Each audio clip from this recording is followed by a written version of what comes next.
Nerd On the Podcast is proudly partnered with Apogee Electronics and Odyssey Headphones, leaders in the field of audio. Like, unlike Arthur most of the time, where it's kind of just like, dude, come on. Please Please don't do that. What is, everyone? Welcome to Nerd on the Podcast you didn't need, but you, yes, you deserve. Wow. Where all levels of nerd are welcome. Yeah, they are. If you served in the war to end all wars, or lived in Birmingham in the early 1900s, the Shelby name is no stranger to you. Today's topic comes from up on high. Combined the powers of Netflix and the BBC by orders of the Peaky Blinders. That's right, we are discussing the period crime drama Peaky Blinders today, and I could not be happier. But to get things started, I am Corey. And I am Tom. I'm Caitlin. And I am Josh, and this episode is brought to you Corey Powers. Brought to you in part by the members of the Nerd On Nation. That And Corey is Powers. powered by Corey Powers. No, by Patreon. Patreon. Technically, I do run it, so This is true. This is very true. He's involved. Yeah. I am partly powering involved. that machine. But as a member of the Nerd On Nation, you do get fun perks, like you do get bonus episodes, you get early access to all of our stuff Razor blade and things. No, not that. Sorry. Not that one. No, Sorry. no. Different. That's a different club. You get access to private channels. Check out our merch. Private channels in our Discord server. All sorts of really cool stuff. But do check it out because it does help us to be the best that we can be and help us to grow, especially in these crazy times where we're having to think on our feet all the time. Like, what do we need? How are we going to do it? So it really does help to have everybody's support. But yeah, check that out. Think on our feet, much like Thomas Shelby. Yes. So check that out, nerdon.io/Patreon, and check out our Discord, nerdon.io/Discord. And yes? Yeah, go ahead. Oh. No, go ahead. You finish. Shout out to our partners, Apogee, who have equipped us with these amazing mics. The Hype mic allows us to keep doing what we are doing and sound great while we're doing it. So I love that. And also Odyssey headphones, very cool company to work with. Both companies are amazing to work with. These smell and taste like butter. They taste like butter. You can quote us on They that. taste like butter for your ears. Yes, for your ears. If your ears were mouths, these would taste like butter. But everyone at home, please don't lick things. Don't lick things. Yeah, not Don't right like now. that. No. Maybe later. No. Ew. Have you ever Look, accidentally if you buy tasted it, you can do Purell? whatever you want with it. We're not here to stop you. We don't encourage it, but it is your money and you're right. You don't encourage But it. that is the housekeeping on I want to say, with the this show. is what I was going to say. It was so hard. To pull the curtain back here, we're trying not to cuss in the first bit of our show, and it was And so say, hard to "Top say by order of the fucking Peaky Peaky Blinders. Oh my God. I was Peaky like, fucking blinders. I know. I wonder if that counts. Fooking. No, it totally counts. If I think over you're enunciate it.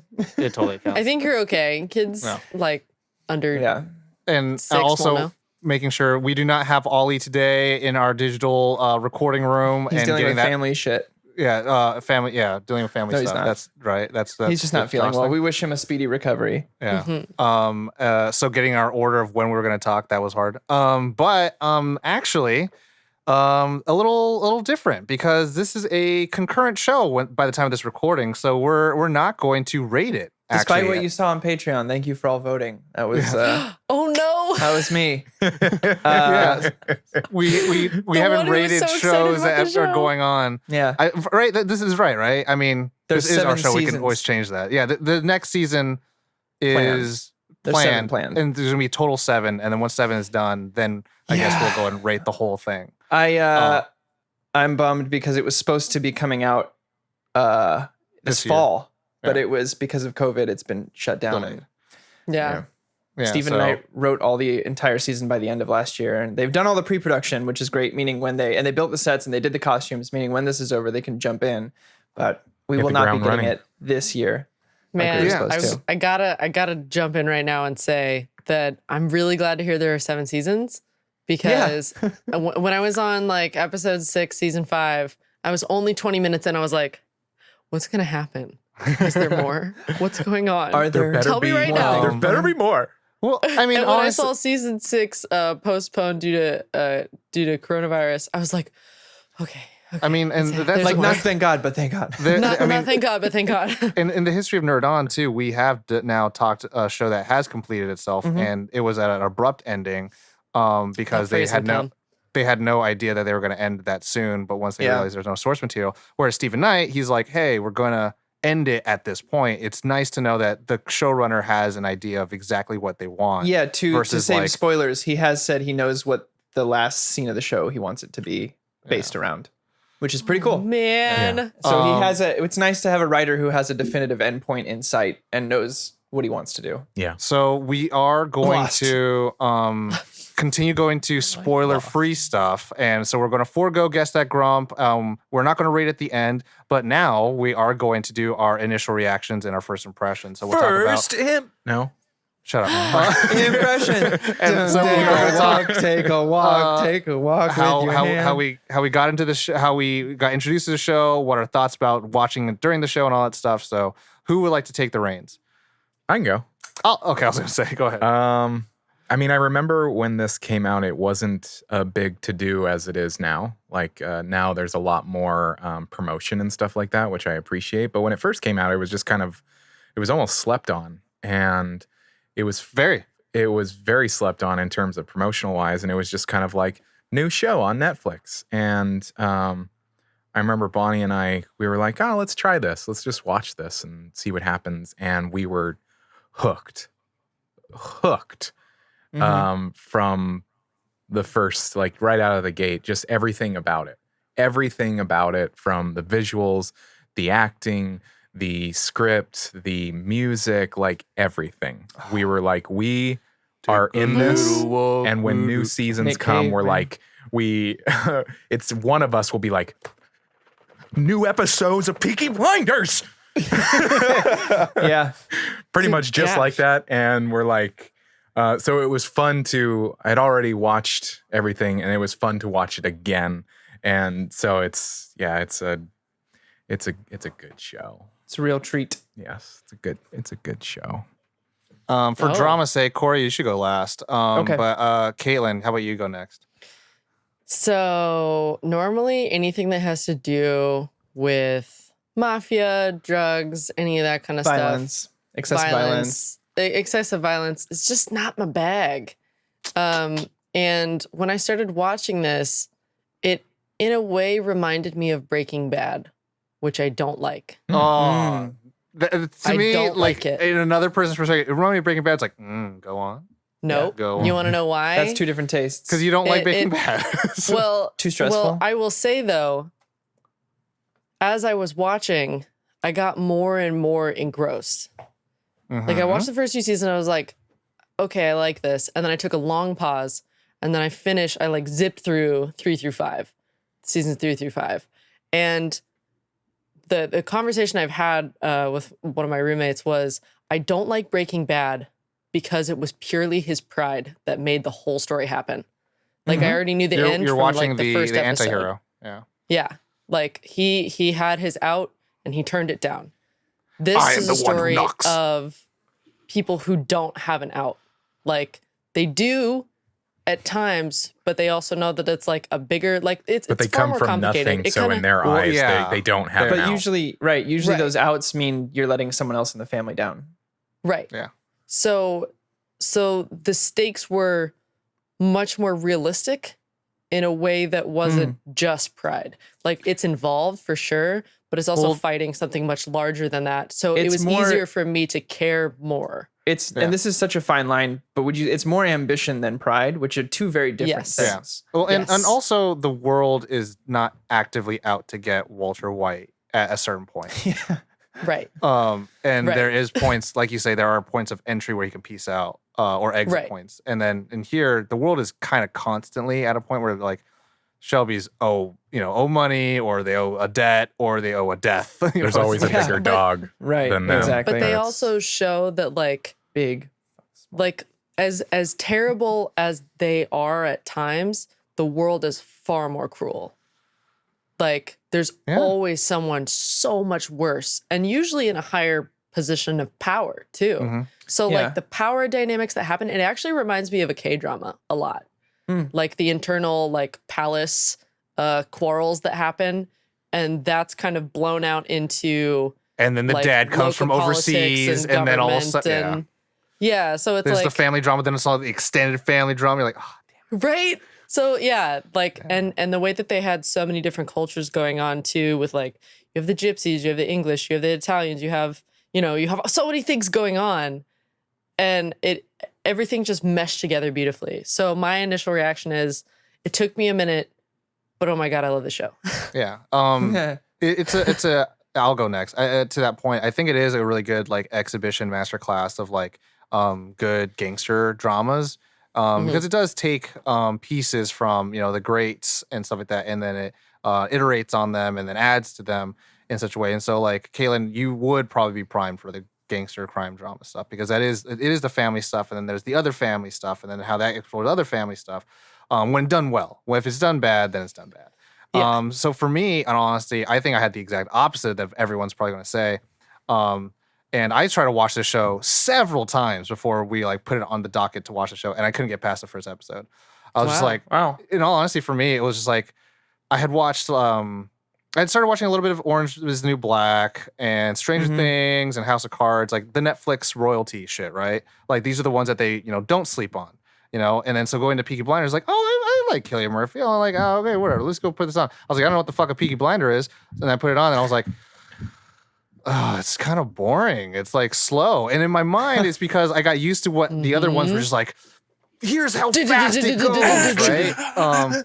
And then when we were like, hey, we're going to do this episode, I was like, all right, I got to slap myself a little bit, stop telling myself to be a little bitch. Stop being such a little bitch, Tom. Yeah, exactly. And then I started watching the show. And then so I'm like, if the story hasn't grabbed me so far, let me grab onto the cinematography at least. And I was like, this is fucking real good. It's real fucking good. I was like, I like this fucking song. I was like, all right, the opening's real fucking cool. All right, I don't know what this is going to be. And then I was like, and then by the time I got into it, I was like, I'm on the 4th episode. I was like, all right, baby, let's see where this goes, baby.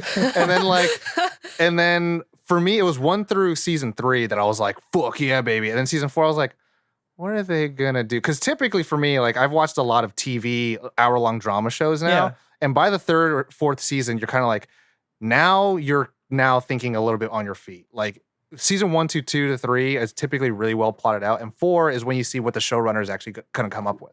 Yeah. And so season 4 and season 5 were definitely the more like, I wonder where you're going to go. So there's much more intrigue versus just like pure like, I know where they're going, I know how they're going to get there, I want to see how it fucking happens, and it's really, really cool. So for me, initial reaction for it, I really enjoyed watching it, and there were many nights where I was just trying to like talk to people and be like, you watched that show yet? You watched the show? You watched the show, man? And they're like, no. I was like, that's how I've felt for the last 6 years. I was like, you should watch this show, man. It's pretty good. It's pretty good. Then I was like, think of like Breaking Bad, except like, it's, there's no cable television thing that they have to run away from. So it's all the full thing. And it's a little bit more like, to me, it felt a little bit more like contained in itself. Like we can do a Breaking Bad episode someday, but yeah, this is not the day. So Peaky Blinders, I was really happy to watch, and I will say like I'm really glad that Corey had campaigned for a year to put this on. So lead the way, Corey. Thanks, Tom. Like Tom said, I campaigned for a year I came across this much like Josh, where it was just kind of on Netflix one day, and my wife and I were like, well, let's check this out. And I think we ended up watching almost the entirety of the first season in that sitting. Whoa. And Tom knows this, and I believe we've talked about this on the show before. Before this, I was a big fan of Cillian Murphy. I loved 28 Days Later, Red Eye. Shout out to my wife in that one, Rachel McAdams. But The Wind That Breaks the Barley. And then of course, Batman Begins. But this kind of took that love of this actor to a whole nother level. Probably playing, in my humble opinion, one of the more complex characters we've ever seen on television.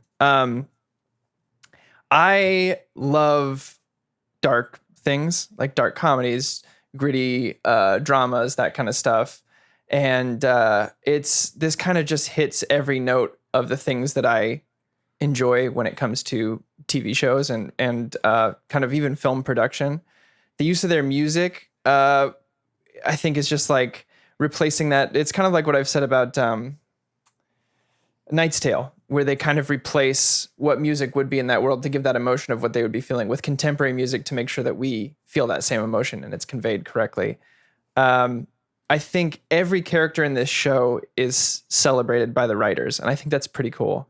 Or writer, I think it's just Stephen Knight. Every character has its day, has their day, like it has their focus where you're like, all right, this is an Arthur focus, this is an Ada focus kind of thing. Yeah, like, well, even within the same episodes, they're still completing their own, arcs outside of that. And I love the big people they bring into the show as well. One of the big draws for me not only was Cillian Murphy, but Sam Neill. Seeing Dr. Alan Grant on that first season poster when I first started watching it was like, oh shit. Who that was. Yeah, it was Dr. Alan Grant. Baby. As Wow. Detective, or Major Silly. Campbell. The whole time I was like, he looks so familiar. And getting to see him play a bad guy also was really, really cool. and getting to see him use, I mean, it's not his dialect or his accent, but close, where it's like people, 'Cause he's New everybody Zealand. forgets that he has an accent, that it's Yeah. like, And it's he so went too cool hard on it at first. to see that. Anyway, Yeah, he's from New Zealand, and him putting on sort of like an Irish accent Irish. was Pretty pretty cool. So I mean, to kind of sum it all up, I ate this show up with a serving of dessert as quick as I could, and I'm on board. I will say this: it's probably my favorite show I've ever watched. So everyone, with that, we're going to go into our brief synopsis and then our production. And the brief synopsis is still spoiler free. So if you just Google this, you can find it, and you're going to hear me read it to you now at this point. Someone just play some Nick Cave. Okay. Britain is a mixture of despair and hedonism in 1919 in the aftermath of the Great War. Returning soldiers, newly minted revolutions, and criminal gangs are fighting for survival in a nation rocked by economic upheaval. One of the most powerful gangs of the time is the Peaky Blinders, run by the returning hero Thomas Shelby and his family.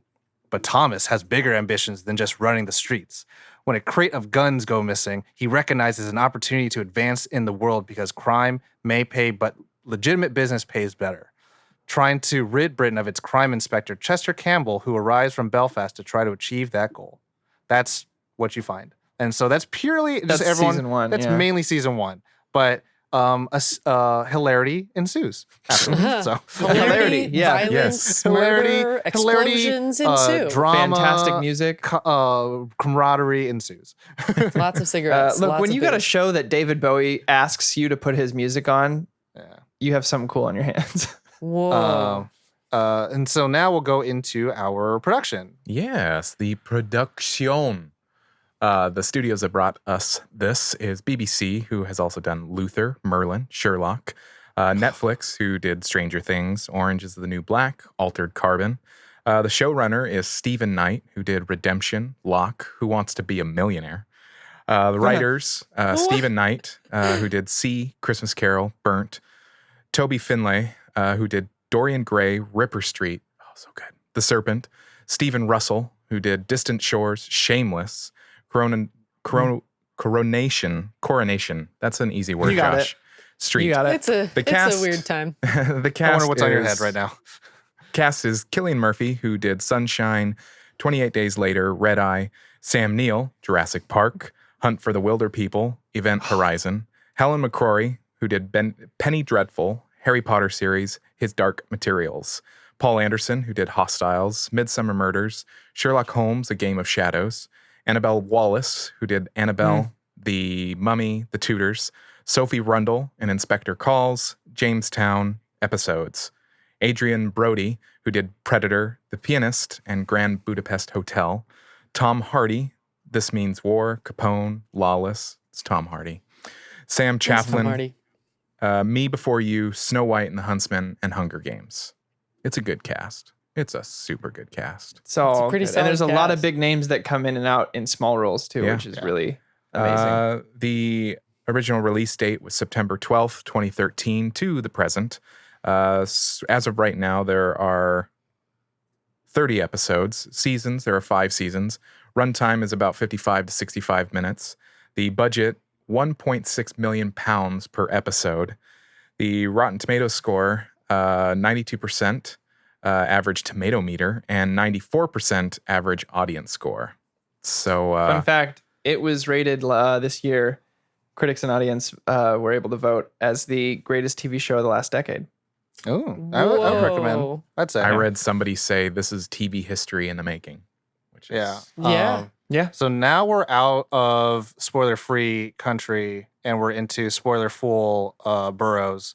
Yeah, let's go straight into it. Yeah, this is a really freaking wonderfully made show. Just like Yes, it is. Pretty good. if you don't care about the story at all, like just the masterfulness of making the show, like, and I'll say it like this, like, I think in the modern popular massive zeitgeist of TV, a lot of people look at what Game of Thrones was and how it, like, I think it lauded like what $5 million per episode or something like that, and the last season was just like stupid expensive per episode. Like $1 billion. No. But crazy. like one Avenger per Like per, $1 billion. But this I think show, Lord of the Rings holds that title. I think That's this show, The new show. oh, the show, yeah, the new Lord of the Rings is going to be, I think, it's the $1 most billion for the expensive show first ever season. made. Yeah. Whoa. But the Peaky Blinders show, with the money that they have, like, at first, obviously, first season, you don't have all the money. And then every time you go into a next season, you can get your budget, and then everyone's deals go up and contracts and stuff like that. But like, they've been able to use it in such a way where like, there's no real, like in Game of Thrones, years from now, we'll say like, oh, that CG is not that great. In Peaky Blinders, you won't have that problem. Like, No. so much of Right. the in-world effects that they use for gunshots, for smoke, for explosives, all that stuff is all done so well in camera. That The only like, CG is they use the backdrop of the sky. Yeah. Skyline. I thought they used some of it for blood and smoke every now and again too. I don't know about that, but maybe. But like, I know it's not out of the bounds. The only thing I read was the backdrop, but I could have missed another interview. But in I know terms that- of like just David Fincher Go does that a lot. in terms of how well it's made, it's like this is like just really done well TV, and that's kind of what is happening in a lot of the conversations of what TV and film is, where it's like film is where you go to make a blockbuster and you don't really have a say, where like TV is where you actually start getting creative and start doing a lot of the cooler stuff. So for me, that aspect alone, like, big spoiler, is like when there's a scene where Tom Shelby shoots a horse and the horse keels over, and there's a whole like Reddit page dedicated like, how do they do that? And then there's experts who talk about like, oh, when you train horses, they could do certain things, blah blah. So it's like, wow. And then there's like funny memes where it's like, that horse should win an Emmy. Like, how well it Talking acted. about I'm like, dangerous. yeah. And Yeah. so it's stuff like that where it's like, wow, like they do Metaphor things for that himself. you don't think that they could have done, but they do, and then they did, and you're like, I didn't know that you could do that. So and it's not like, I didn't know you could shoot a movie about space and the moon. It's like, no, it's like, I didn't know you could make a horse act in a way like that. And I was like, wow, that's crazy. So yeah, go. There's gonna be chock full of that, and this is gonna be a bloated episode full of favorites. So I mean, go we're ahead, covering anyone. 60 hours worth of material, and Yeah, Is that all? we usually cover 3 max. 3 max. So Just about, yeah. yeah, I mean, this show, shout out to Stephen Knight for, I know he at least does the entirety of the first draft himself. I don't know if I didn't check if there are other writers Every involved. single episode has another writer credited to it. Okay. But I know he himself by himself will do the first run of the season and then bring in writers to fluff it up, which is really impressive to me because you have this show where, I mean, I can only speak for myself on this. I'd say 80 to 99% of the time, which is a big range, the show is 2 steps ahead of me, even though I think I'm on top of it, which is really, really cool. And I think he's really mastered the art of deception in film. Because they keep you in the loop on a lot of things. And then they'll kind of be like, oh, by the way, they were also working on this. And you're like, oh, God damn. Yeah. Like him running for office. MP. Yeah. Like, blew my mind. I was like, he's in Parliament now? Well, That's so where we're at? The funny thing with that, I had no idea what MP was. And I was like, wasn't that what Sam Neill's character was? I was like, I don't know what the heck this means. And I was like, fuck it. Let me just watch the next episode. And then it'll explain it to me. And I was like, oh, that's what that means. Yeah, I have no idea what it stands for. I didn't look it up, but my brain went Member of Parliament. Member of Parliament. Oh, okay. Cool. I know. I looked it up. Everything that I did, and I felt like I had to have my phone with me, not to like scroll through, but I was like, pause. I don't know what the fuck that means. Pause. I don't know what the fuck that means. And it was just like cool Like up because the cuff? there's a sense of intelligent writing, and it's like it doesn't need to pander to an audience. Yeah. And to me, it expects that the audience actually be intelligent. And I appreciate that. I like feeling like I'm stupid in a movie. It doesn't pander to the lowest common denominator. Yeah, and I know a lot of American audiences don't like that. They're like, oh, you alienated me. It's like, oh, shut up. Fucking be part of the world. I don't know. That's just me. But go on, Corey. We were just talking favorite moments at this point, favorite parts. Favorite parts, yeah. This is for the me, gushing part.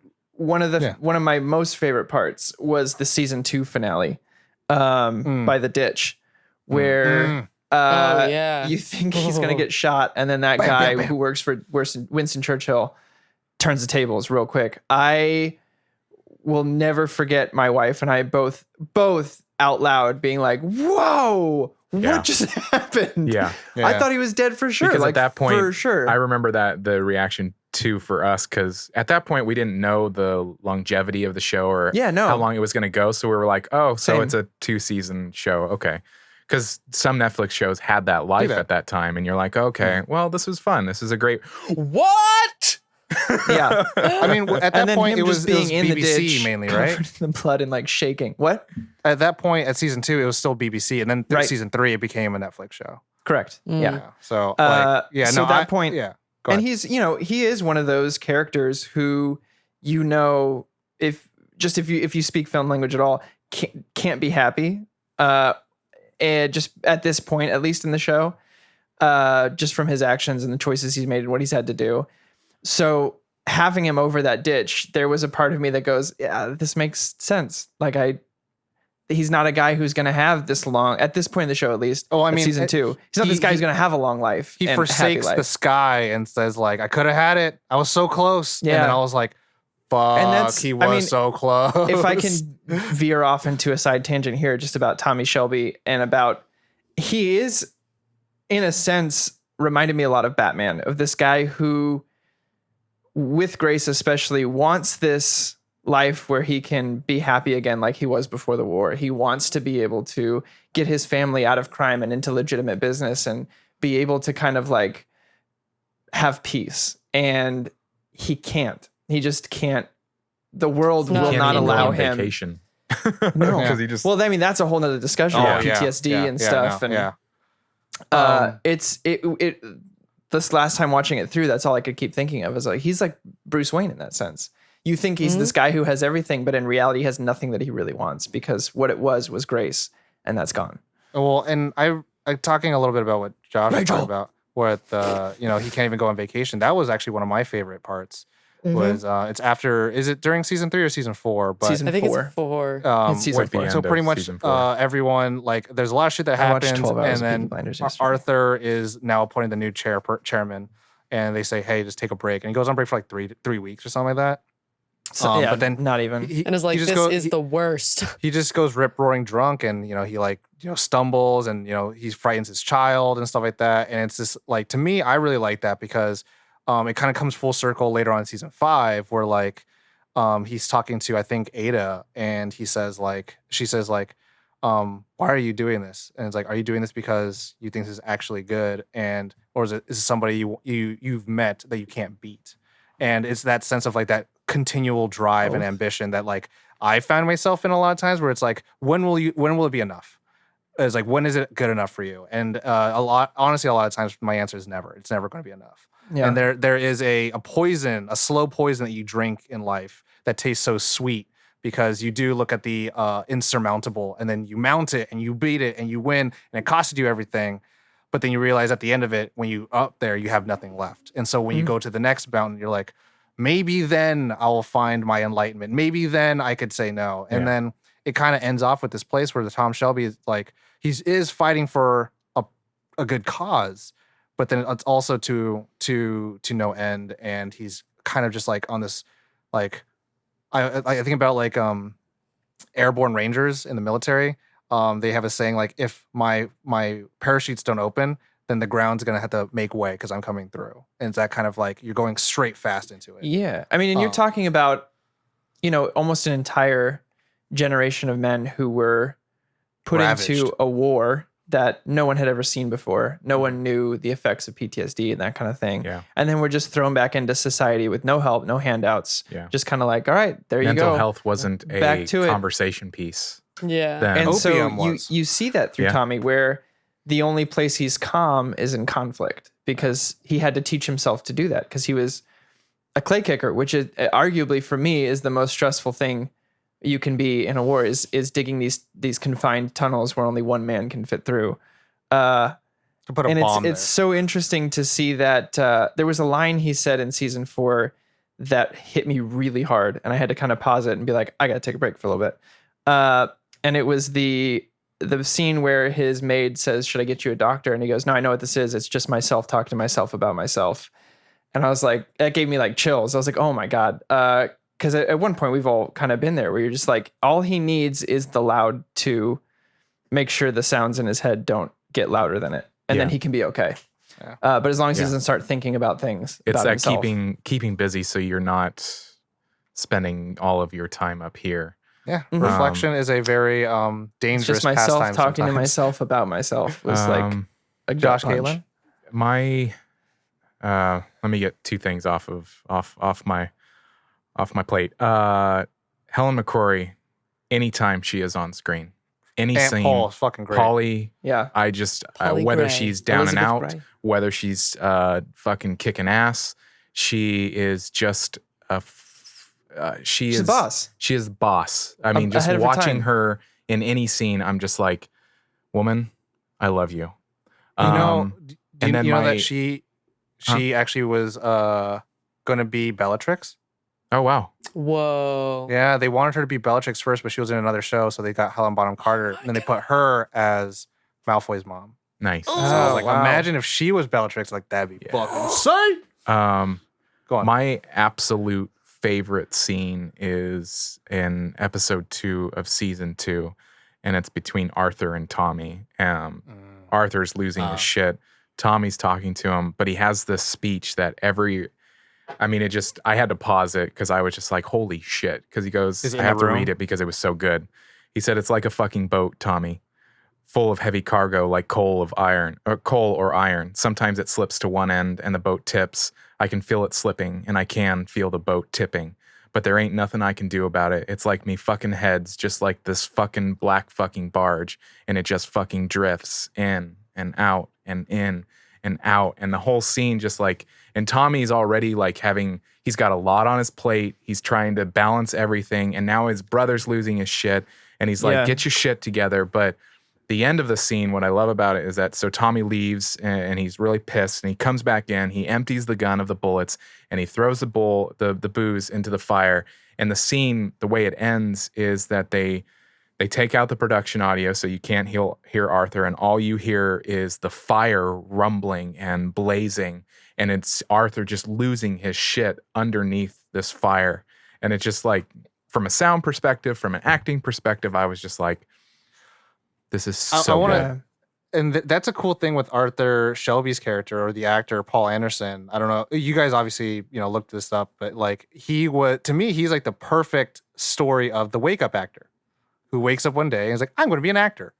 Because he was he's dating a fucking girl phenomenal. and was like, you should be an actor. And so he read some lines for a movie and he's like, okay, let me do that. And then he slowly just rose up the ranks. And to me, watching his character develop through the show, and then seeing how the cast talks about it, and then also the red carpet events talking about this character. Like, I saw so many interviews about him, and everyone talks about like how it's so enthralling to watch him, like to be this primal rage machine, and that he's become like, But also he's like a child at heart. well, he's Yeah. like quote unquote the anti-hero of the show.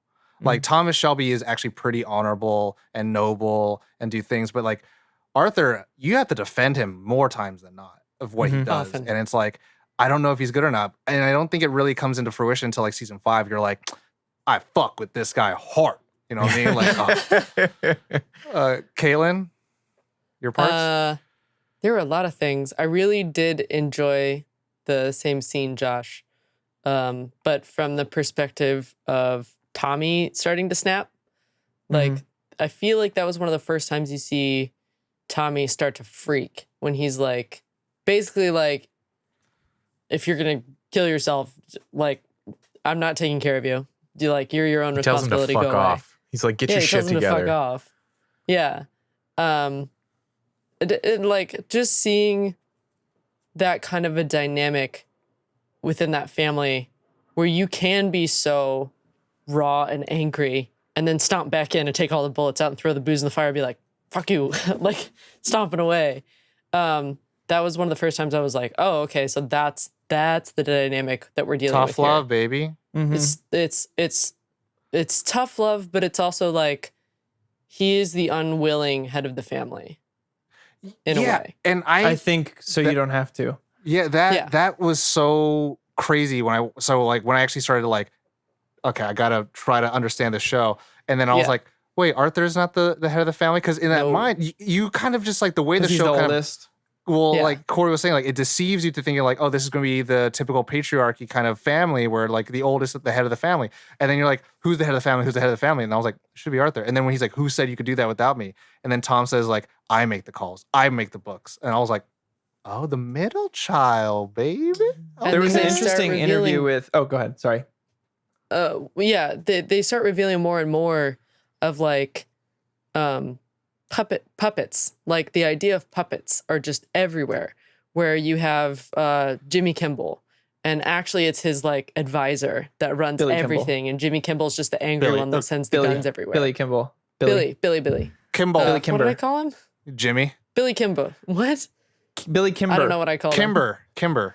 Billy Kimber. Jimmy Kimball. That was close. Jimmy Kimmel is a talk show host. Yeah, I was close. We were Billy Kimber is a gangster about from the late early night talk. 1900s. Gumble to Gumble that is a cartoon. And then Anyway. there's Major Campbell, who is God. Dr. Alan Grant. No. And there's Detective Campbell, who But is there's from also the Kindergarten Cop. Russians too. Like Kimball. you have the aunt. I forget. You have the aunt. one? You have Tatiana and the husband. And the Oh, the husband's supposed to be the like Romans. The the Russians. Romans. Russians. Yeah, Russians, that's what I said. No, I So was you saying think for that myself. like the husband's the guy, but he seems too frantic. And then when you meet like his wife, you're like, oh, now I know who runs the show. Like, and there's so much of that everywhere, all the way. Like every time he faces someone, there's always someone else pulling the strings, and that's kind of what I think you were talking about with like, you think you're on par, but then you're like, oh wait, no, I'm not. Like, Well, it that's does part such of a good it. job of doing that. The other part is just like Tommy always thinking of some way of like season 4 when Arthur walks back into the gin distillery after thinking he's dead, and you're like, I'm sorry, what? Yeah. And you find out that Tommy got this entire idea because of something Alfie said, where he said big fuck small, and he went, okay, yeah, that works for me, and then used that one line to entirely literally flip the tables. Was like, on his death will be on our win. Adrian Brody's And that's why it character. reminds me of K-dramas so much. Yeah. I love it. And that's the thing to me. Actually, like I feel like I kept up with the show really well. Like there was never a big surprise. There were small things that were like unexpected for sure. Like at the end of like I had the luxury and the privilege of being like, there's 5 seasons, baby. And so season 2, that thing didn't shock me. I was like, there's 3 more seasons, baby. And so there is that sense of like when you're watching it and you're in it, you're in the trenches. You're like, I don't know what's gonna happen, baby. That's true. But me watching it, I was like, okay, how are you gonna get to that point? So there is a difference of experience of watching it. And so for me, I was very much turn like, that off, man. yeah. I mean, to me, like I was You like, gotta work on turning that off. We were like, Corey. I was like, Corey wanted to do the show, so I got to watch all these seasons. So I have to be like, what's gonna happen? And so like for me, like watching it and going into it, I was like, all right, how are we going to get to the 6th episode? How are we going to get to the 6th episode? Like, what's it going to happen? So like, it was very interesting. So the small things I feel like were the small betrayals that like really surprised me. So like anytime Michael betrayed them or anytime like Alfie betrayed them, I was like, oh shit, this sucks. I was like that. And to me, I was like, but that's a really good writing piece because it's about the however, but actually moment. Yeah, so you right. get to a scene where it's like, Tom Shelby wants to South do this Park. with the guns, but it's like a drama thing. It's not typically not only a South Park. I know. but I'm just saying that's where I learned it from was from them. Yeah. They did a I whole think class on Aaron Sorkin talks about that. He says like if you say and then you don't have a story. You have to say a but and then a however and to actually. And so yeah, it's the show does that really well. So like it weaves. You're like, okay, cool. They just gotta do this and then that happens. And then all of a sudden, nah, baby, ain't gonna be that simple. Like go ahead. No, I was gonna say, what were you gonna say to finish your point? well, I was gonna say like for me, like the biggest thing that like kind of like catapulted me in terms of my momentum of what I want, like how like I'm in the show was actually the last episode of season 1. And so like you had Tommy Shelby, and you're like, cool, he came from nothing. He wanted to do this thing. There was gonna be an all-out brawl-out fight and all that stuff. And it is still climactic, but not as violent as you thought it would be. And then how do we resolve this? And it gets to a point where it's like, okay, now he gets the girl. Like this is the very typical Hollywood arc. And then he doesn't get the girl, and it comes up where like, what was his decision? What did he do? Almost like, oh my God, there's a gunshot. What happened? Who died? And then it's like, cool, he fell in love. He was able to provide for his family. No major people died. And you're like, cool, now hopefully he can be able to rebuild his place in Small Heath and everything like that. And the show will go on. But then it really comes to a point where it's like, will he be happy? And I was like, oh, shit. And so season 2 just is all about like, he's not going to be happy. And like, I really lingered on to him because of like how quick and dismissive he was about the fact that Grace just like pieced the fuck out. Mm-hmm. And I was like, I feel that pain, bro. I get you. And so you just got to do your thing. And everyone's like, hey, man, get over it, blah, blah. There'll be someone else. And it's like, oh, my God. And then he gets the girl. Yeah. So. But like she says in season 1, after, happy or sad, she goes, I warn you, I'll break your heart. He says, already broken. And then she does break his heart. Not on purpose, but that's the catalyst for the decline of the whole Thomas thing. Shelby's heart in quite some time. The other thing I love about the show as a whole is it is just all of the characters you get. It's a study in what people can handle. And again, going back to that scene where Arthur is saying, I'm not you. And everybody knows that I'm not you. And it's kind of like it's really a telling scene, because if you watch the whole show, you're seeing what people can handle and what breaks people. And sometimes it's little things. Sometimes it's really massive things. But it's interesting to see what people can handle and like to analyze yourself of like, what can I handle? You know what I mean? Like, I think we've all kind of had a conversation in our digital green room of like how some people have the tools to deal with certain things. Mm-hmm. And it's like Arthur versus Tommy. It's like they went through the same war. They did this, not the same things, but it's like it affected them both very differently. Right. And it affected all the brothers differently. And John. John. So it's just very Danny interesting Whizbang. Just to see everybody Rest just in like peace. what's going to break them. Mm-hmm. And it could be small, it could be big. But it's just it's a wonderful show. I also want to say a lot of my favorite parts of this show also is pretty much anytime Alfie's on screen, Alfie Sullivan. Oh yeah. Alfie's pretty hilarious. It's a great kind of break from how heavy the rest of the show is to get someone in there who takes such a different approach. I would say intelligent wise, he's on par with Tommy, but he uses it so differently, where Tommy is forthright with his intelligence and reserved. Alfie kind of plays the idiot, but in reality, he kind of knows more than everyone else in the room. And I think that's why Tommy respects him so much, is that he knows that there's someone there intellectually who, because I watched this interview with Cillian Murphy and he was like, I think Tommy is burdened with the gift of intellect, knowledge, and he has to move through this world where people think so much slower than him, and it's frustrating. And he's like, and really, it's the only other person he respects on that level is Polly. Mm-hmm. And this is coming from Cillian Murphy, and he was like, because Polly and him make all the decisions, and he's like, they're the smart ones, and everyone else kind of carries out what the smart ones think. And so once you know that about the character, you realize there's a select few people like Alfie, which is why he continually trusts him with certain things here and there. And I think there's a glimpse of himself in that, because they say falling in love is seeing yourself and a part of yourself in someone else. And I think he does see that intellect within Alfie. It's just that it's such a juxtaposition of how he uses it, which really interests me. And I think it's cool because the way that their relationship gets formed at the beginning, he comes to him for help. Like we have a common enemy in Sabini. And I really like also just Alfie Solomon's like, I hate to say it, but like they're like we talked about, like there's different, the show is actually very ingrained in a little bit of the topics of like early racism. So like, the gypsies, against the, I guess the Irish Italians, proper, Irish, so like, even though they're gypsy and Irish, and then against the Jews and against the Russians and against the Chinese.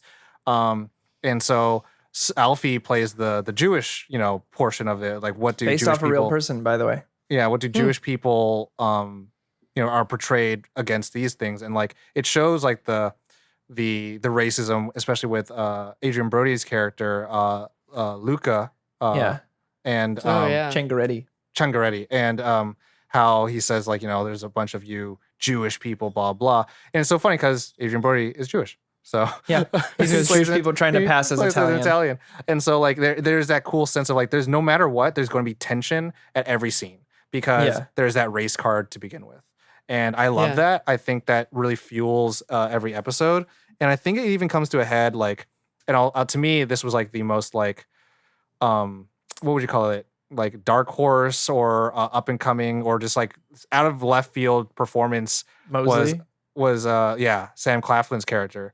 Yeah. And I was just like, yo, this guy's also, like James Bond level villain shit. Also based right? off a real person. And history books don't like to talk about basically the rise of Nazism in England. We kind of swept that one under the rug, but very real. Very real, which is really cool. Sabini was real. Solomon was real. The Peaky Blinders were technically real too. They were real, but they were mostly kids back. So they kind of took that and flipped it. But if you look it up a majority of the big roles were real people that they base these characters off of, which is interesting. Whether it was real people in that time or in Stephen Knight's life. So Charlie, the scrap metal worker, when Stephen Knight was a kid and his parents would work, they would go to Charlie's yard, who was this guy who would watch the kids, and they would get to hang and play and do whatever. And it was basically like a playground where they would go, and it was Charlie's yard, and he ran it, and the parents would come pick him up afterwards. And it was just this sweet man who just loved helping the families of the community, and that's who he based Charlie off of. Oh, just Tommy's best friend, who we find out was in love with his mom, and it was just such a sweet moment, and that's why he cares so much about Tommy. It's just like this. Surrogate dad thing. It's just like, oh. Well, it's funny because he calls him uncle, and I was just like, oh, that's his uncle, and I was like, oh, it's not his uncle. You know me and dad stories. Yeah, and that's the cool thing I really liked with the show was like the family aspect of things. And it's interesting because I was like, what's gonna happen with Ada? What's gonna happen with Finn? What's gonna happen with John? I will say this. Fucking Michael Greco eat a dick. I'm just like, this motherfucker. Oh, after sucks. Season 5, yeah.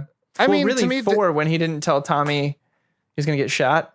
There was a lot of things. There was a lot of Tommy things gave that I him was just 3 like opportunities in that scene.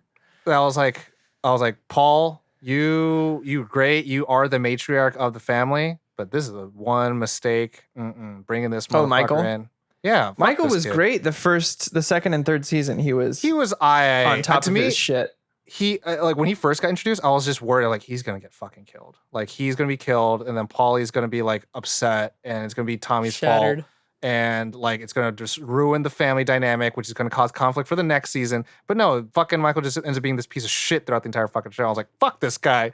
Like, there's a lot of characters where I'm like, he's cool, he does dumb shit. Like I really didn't like Arthur for a while because I was like, man, get your shit together, man. Like hold it down for the team. Then you realize baby. It's like PTSD and he's unstable and I mean, to a certain point, like we talked about, where it's like even then though, but no, to a certain point where it's you have Tommy and then you have Arthur, right? And so you have someone that is handling it and someone who's not handling it.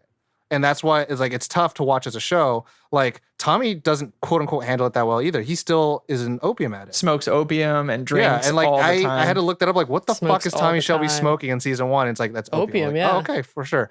And so it's like everyone has their vices. Drinking too. Yeah, and has their way of going about it. Except that like Tommy will like sometimes make decisions a little based out of ego, and then Arthur will just do dumb shit because it's a rage filled like thing that it's not to me not only about the war either. It's also about their dad. and how their dad's a piece of Yeah. shit.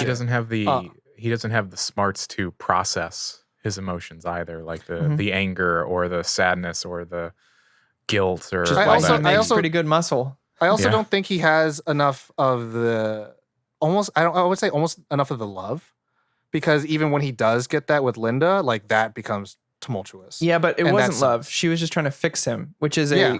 an egotistical move on Yeah. her part. But I mean, Yeah. it was the love that he accepted, and that's what I'm Yeah. saying. Where it's like, And that's why that thing that Paul says to him when she's like, find someone who will understand and put out your fires, not try to put you out, kind of Yeah, thing. and in the face of Linda. I really liked. There was a scene that happened with Tommy and Arthur in season 5 where they had to go talk to somebody, and then it's like with him in the room, he's like, him and I are the same. And I was like, that's like, to me, I was like, Arthur is like now this wonderfully developed character where like they're at this place where Talking like we to gotta younger. see all these things. And even then, like he still like doesn't get to call the shots. He still asks Tommy like, what do we do? But like now, like he is even aware of his own faults at a point. At season 1 and 2, it's kind of like he's not even Well, aware that's the of it. conversation he has with Linda. I'm okay with When it. he's like, I'm a doorman. Finally. I'm fine with it. Are you? Like Yeah. that's that full acceptance. And that's when I feel like he becomes more okay to like the viewer of being like, oh, okay, you're that? Okay. Yeah. I know, we all know now. Cool. We're on the same page. We're all okay with it. Yeah. And it does focus him quite a bit. Oh. That's all I was going to say. It focuses him. Oh, yeah, He's still raged machine, but he can point it. But Which there's is like funny a because he's like somewhere. the scrawniest of the Shelbys. Hey, But you know when they you say in got that Fight anger Club, behind He's it, scrappy as fuck. scrappy guys fight till the end, man. yeah, they do. Till they get choked out. Something that really stuck out to me throughout this whole series was just like the spirituality mixing with morality, mixing with ethics, mixing with like real world like circumstance of like he has that sapphire that he takes to Madame Bologna, I think it is. One of the Yeah, Josephs. Probably saying it wrong. she's like, you But want me he, to like- say it's cursed. Yeah. And he's like, it's all a joke anyway, but I need you to say it, basically. And she's So like, that I can survive. I feel it Yeah. in my bones. And he's like, okay. And then he just Good like enough for me. leaves. And just watching how like spirituality, mental illness, and like ethical things are all mixing in this show is just so Nobody's perfect. delightful. Well, I mean, It's really well written that nobody is above fault.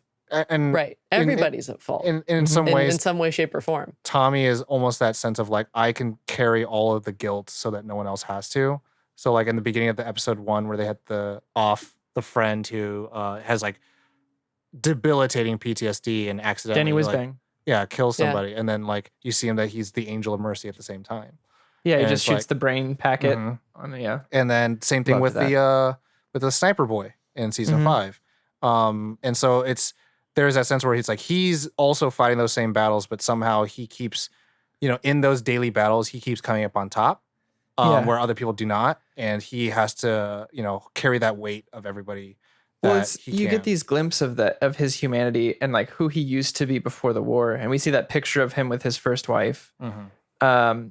And even Cillian Murphy was talking about it. He was like, Tommy was this guy who believed in communism and believed in the betterment of Yeah. workers and people and smiled and laughed a lot. And he was a romantic. And he's like, with Grace, you get to see that side of him, like that dance they have where he's smiling and they're in love, or when on their wedding day, or all that kind of stuff. And he's like, you get to see these parts of him, so that when you see these other sides of him of like blinding people with a hat, you're just like, there is something else behind it. Like unlike Arthur most of the time, where it's kind of just like, dude, come on. Please don't. Please don't do that. It's the well-written Byronic character. It's the Tommy Byronic has hero. that history of not only looking out for his family, but looking out for the little guy as well. Yeah. Like in that scene where Luca's chasing him through the apartment complex and making sure that everyone stays down, stays Gets safe, down. pulling that old lady in and being like, stay here, don't move. It's really, like I said, I think he's one of the most complicated characters we've seen on TV in quite some time. And it's fascinating to watch not only him rise but unravel at the same time. And you know this, Cillian Murphy has said that like Tommy Shelby is like such a difficult character to play because he's so exhausting. Yeah. You can write it all day, but if you don't get the guy who understands how to play it, it's not going to work. And you know who they wanted at first, right? So Stephen Knight, before he did Peaky Blinders, he directed a film called Redemption. And I've talked about this movie a lot, and I fucking love this movie. And it's about a vet who has PTSD, who's homeless, and after a night where he defends someone getting beat up, he gets hurt, and then he breaks into a flat, and then the people who live in that flat are going to be gone for 3 months, and he rehabilitates and like gets back on his feet, and he finds redemption and like falling in love with like this nun, and that is played by Jason Statham. And so Stephen Knight wanted Jason Statham to be Tommy Shelby at first. And I was like, that's fucking crazy to think about it. And it would have been such a different character. But like, and I think it was like Stephen Knight was like, I didn't think that Cillian Murphy was going to be that good. And I think he says like, and you have to remember like, Cillian Murphy was like, I'm still a human. Chill out. Like I'm not Tommy Shelby. And I was like, damn, that's really cool. Kaylin, you were going to say something? Yeah, I was going to say. Oh, I lost it. Oh, must be why. Although I did like the nod to it being Cillian Murphy. I think it's around season 4, end of season 4, where there's the scarecrow. Oh yeah, in the yard. That scene. That was intense. That scene with fucking Charlie. Yeah, when Charlie comes running onto the and then field. he runs out, and you're like, oh no. Oh yeah. Oh, no. And like seeing him try to step where he stepped in the mud before because he made it out there. Like I was holding my breath through that scene. I don't know how you wouldn't. I actually think my ultimate favorite part is dialogue read by Cillian Murphy for Tommy Shelby, and it's I don't know who he's talking to, but it's by the time he has his house, so it's at least by season 2, and I don't know if it's at the end, but I think it is, where he's talking to someone that doesn't understand why he's doing what he's doing. And he says, like, pretty much I'm paraphrasing. He says, like, I've seen it all. It's like, they will never accept us. Like, we come from nothing. There's always going to be somebody that, like, just, like, looks at our money and it's not good enough for them. And to me, that was, like, the most, like, relatable moment I felt to the character, because I was like, yeah, coming from nothing and then dressing yourself up, you know, doing everything you can to make yourself, like, an upright citizen will never be good enough, because they'll only look at your past and never who you are now. And it's, like, that feeling of, like, inadequacy that, I think a lot of immigrants, a lot of people who have faced, you know, racism, sees and feels all the time. And so, like, to me, I was just like, that hits so hard for me. And I was like, this is so, like, and it was really cool because, like, at this moment, you see Tommy Shelby, like, having this momentum of, like, he's now, like, the king of Edinburgh, and, like, you know, he has the small Heath, you know, platoon and brigade and all that stuff. So it's like, he's a force to be reckoned with. Yet Parliament will not recognize him. They will say, like, you're just some, you know, bullshit, you know, car parts and race peddlers. You're never going to be anything of consequence. Yeah. And he's like, I can get people killed and no one will talk about it, and I still won't get recognized. And I was like, there's that sense of ambition that I was like, yeah. I can be in Parliament. Another thing I like about this show is that the women in the show are so radical for the time that they're set in, for the early 1900s and mid 20s, and they're all so bad at, like, they are all kind of looking at all the boys as boys most of the time and being like, we put up with their shit a lot, don't we? And like that boardroom meeting where that guy's trying to be like, I think it's great that we have women here and they're so modern, so they're like rolling their eyes almost. And then Tommy shows up and he goes, what I miss? And Paul goes, the women are decorative. We've agreed the women are decorative. And I think that they're written so well. I think Lizzie is a fantastic character. I love, like, I didn't ever expect it to like Lizzie as much as I liked, and I was like, oh shit, man. She's becoming fucking dope. Lizzie grows on you hard over the course of the show. I think it's season 3. The first time we hear the name Jessie Eden before we see her in the next season, where they all go to the strike and they go, you know what, fuck it, we're closing the shop for today. And we're all going to go to this strike. And Paul ends up getting drunk and like making speeches at the, you hear about her like grandstanding, and just, they come back and Tommy's like, what was that about? And she's like, I was just having fun. Like,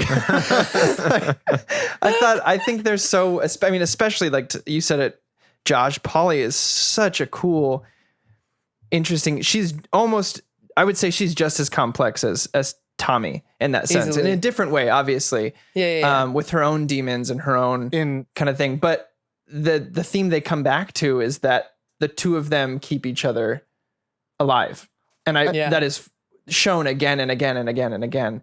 That there's been multiple times where Tommy's had to pull Paul back from the brink, and Polly's had to pull Tommy back from the brink, and it's the epitome of their entire relationship is that season 4 switch where they were actually in on it the whole time. Yeah. Unbeknownst to Michael, unfortunately, that they were tricking Luca into following him for a setup, which is just like, I remember that switch because it's kind of like watching Batman and Superman fight. You're kind of like, guys, come on. Yeah. Because I have always loved the relationship between Polly and Tommy, and just like you said, it's a give and take. When somebody needs to give, they give, and they go back and forth. And so when it's this seeming fight, you're like, no, it sucks. I understand why Polly's so pissed, or why and we're her seeing running the business while they're all gone, and like it's just they're all. I mean, Ada her arc is really, really cool from where she starts in the beginning with Tommy's best friend. Which was another really interesting tie-in that they grew up together and were best friends, and they're on these opposite sides of the world, in a social sense. But seeing her go from being a communist to kind of running the PR of the entire business, and making these contacts and moving pieces, and being like to Jesse, like, yeah, I used to be where you are, but I kind of run shit now, so. I'll run the world. I want to shout out also you saying epitome for epitome. That's what I meant. Thank you. I was like epitome. I was like epitome. Whatever. I feel like does it not work? Does epitome not work? Well, to me, I was like, is that like the Peaky Blinders way of saying it? Because like they have like their own. Oh no, yeah, epitome. The perfect example. The perfect example of their relationship. The epitome of their relationship was that moment. Same difference, but epitome works. Is what I'm saying. You call me out for nothing. No. I'm just saying. I was like, oh, I never heard it called that way. I'm gonna say epitome still of their relationship is that stood out as an epitome for me was the conversation by the fire between Paul and Tommy. I think that's the moment that resonated the most for me personally, where she's talking about how kind of like what makes them so similar and what makes them work together so much is that they're both living like kind of a twilight life where they have one foot into the living world and one foot into when she says it's our gypsy blood, essentially. Yeah. She's like it keeps us, we should be moving, and we basically, and the both of them having basically being on extra time. Yeah. Right. Everything running else is from extra. the devil or running from death. Shaking the devil's hand and walking past. Yeah. Yeah. I think that was a great scene. Those things are like, for me personally, that was like the most like, that actually got me like kind of welled up with tears a little bit of like, oh man, yeah, that was like really real. And I feel like anybody who watches the show can have one of those moments because all of these characters are so fleshed out. Like you can find some of yourself in someone at some point in the show. You will find something that like wrecks you as a person. Yeah. Because like there's just such a wide swath of everybody. I think we're talking about characters. We can go on and on about favorite parts and stuff like that. Oh yeah, I think we can start going into characters. Yeah, if you want to talk more about this, slip inside of them DMs because I will go. We can talk about it on our Discord, baby, too. All day. So let's do favorite characters, and it's going to be definitely hard. So let's just do this. Let's do 3 favorite characters. Okay. 3 favorite characters. Doesn't matter what their extent was. Yeah, it's hard. It's still hard. It's still really fucking hard. I mean, go obviously first. Thomas Shelby. Okay, for you one. want to go go ahead. first? Okay. No. Go for it. Tommy Shelby all day. To me, every time I hear a Tommy character in a movie or a Tom or in a show, I'm like, I get like, hell yeah. A little bias. Well, not even that. Well, like if they're bad, if they're not great characters, I'm like, man, fucking A. It has to be a Tom, doesn't it? But then when they're great, I'm like, hell yeah, baby. It's a Tommy. Represent for the Tommy Toms Shelby. out there, baby. So Tommy, all Toms are the same. I just said how they weren't. Yeah. To be fair, he did. And so Tommy, number 1. I think number 2 is probably Paul, and I wanted to say this was in the first 2 seasons, you see her kind of play almost like a very authoritarian role, which I thought was wonderful and great. And then season 3, you start seeing her vulnerability, which is a really cool thing that happens to male characters. You know, you see the brutish exterior, and then you see the sensitive stuff that makes you fall in love with them. And then women are typically done and written where it's like they're vulnerable, and then when you see them be like, "I'm fighting," Strong. they're like, "Now that's an empowered woman." It's like, or you could just start out Wow. empowered and then show later on like the different side of that woman. You know, so I thought that was a really well executed way to show that character, and that's I think also happens with all the characters, except Ada probably starts out like as like the love interest for Freddy. So that was a one thing. And then third character would have to This is so hard. I think I don't know. It's honestly it's not it's quote unquote not one of the big characters, but it might be Abraham Gold or I forget her name, but the Chill little white guy with a beard, man. the girl the Russian princess Tatiana. Tatiana. For 2 things, crazy. for those 2. Wild No, girl. I'm not gonna do that. I'm not gonna break the rule. I'm gonna say Okay. Abraham Gold. Yeah, that's a good choice. Oh man. No, you know what? No, Tatiana. Sorry. Okay. I'll go with Tatiana. So Tommy, Cray. Paul, Tatiana. 50 Shades of Cray. Yeah. The reason why I pick her is because I think she did so much for Tommy's development. And she definitely had all these sexy parts, but to me, I think sex and physicality and emotionality, when they perfectly melange in a wonderful temperament, like that is when you find out like you control your body. Your body is yours. Everything you have, your who you are, and like She's the freest out of all of them, to be honest. Yeah, And and like her going like, I think I have a pen here somewhere, and then just shooting the Shooting the registrar. Like Yeah.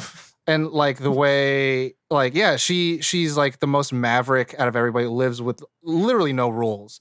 stole And from her own family. that makes Like- her the most free, like you're saying. Like that to me really spoke out to me, because it's the nobility and the rules and the unwritten rules and the social contracts that the whole show is kind of based upon. Like you don't kill the Italians, or else those people come kill you. Or you don't do trades over at Sabina's thing, or else he comes kill you. You don't all these things. But she's just like, you do what you want because you can, and you have to take what you want. And it's like that cool, like, yeah, there is that interesting level of like, that's where the precipice was kind of coming from, where it's like, I'm doing this for the greater people, but then also don't forget that you're more powerful if you do it for yourself too. So you got Tommy, Polly, and And Tatiana, and then like honorable mention Abrama. Honorable mentions the entire cast, baby. I mean, like, Shout out to Abrama though, on the top. Abrama, Made it Abrama. to your top 4. Also, I'm a big fan of Aidan Gillen. He's fucking phenomenal. He needs to be in more shit. So good. He was my pick for Doctor Strange. I'll say I'll say this he, too. Like Littlefinger and he's Game of Thrones? Littlefinger. Yeah. And Yeah, he's that's what I in thought. Dark Knight. He's the Dark Knight Rises. He's the it's like, where's you? Bane? In the first scene of the You're a big guy. For it's like, you. for you. But take that off, will it kill you? It'll be extremely painful for you. Who's next? Man, I mean, like a shout out to the guy who played my speaking of Littlefinger, that actor. When we were watching season 3, Dana thought that when we first heard his voice, that the priest was him, played by that character. So when he showed up in season 4, we were like, oh, he is here, cool. Which was a terrifying character, by the way. Yeah. Oh yeah. He was one of the scarier villains in the entire series. The priest? Yeah. Yeah. Yeah. Oh yeah. That was horrifying. Outright. I've got Shout mine. out to that guy. I thought he was phenomenal. Yeah, go ahead. That actor. For me, level at 1 is Polly and Arthur. I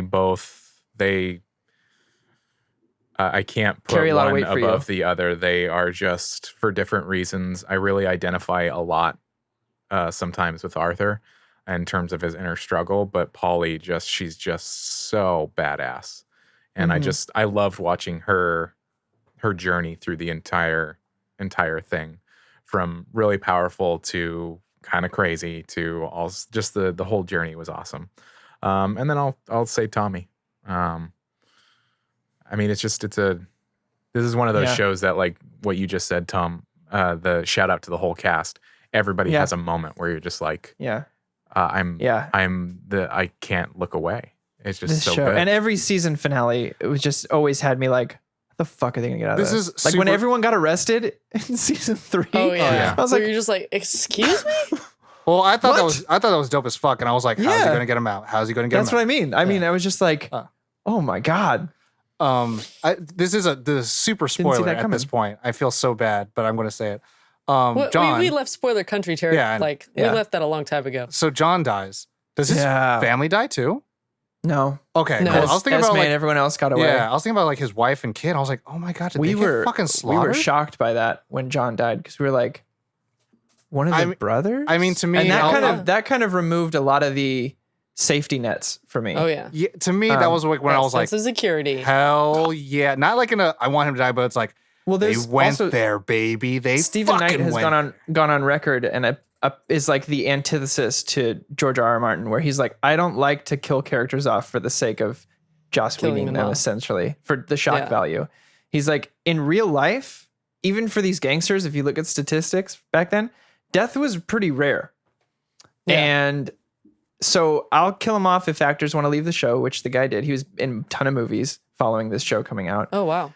And he was like, or if it serves real purpose to the story, I'll do it. Like, I'm assuming we're going to find out with Aberama Gold, which broke my heart.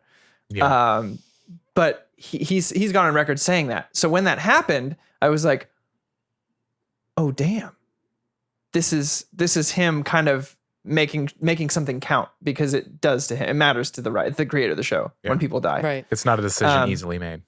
Right. It's not just like, all right, I don't know where else to bring this guy, Yeah. so I'm gonna kill him. Kalen or Corey? Even to the extent where, sorry, this is another interview bit. He called Sam Neill to be like, he was gonna kill him off in season 1, and Sam Neill was like, Whoa. I don't want to die, and he was like, okay, and wrote a bit more, and then called him again and was like, all right, it has to happen now, and Sam Neill was like, okay, and he was a complete saint about it. Aw. But he doesn't like the writer doesn't like to do it if he doesn't have to. Sorry, go ahead, Kaylin. For me, it's Paul, Tommy, late game Lizzie, shout out Alfie. Okay. Because Late game Lizzie. Paul is my late game Lizzie.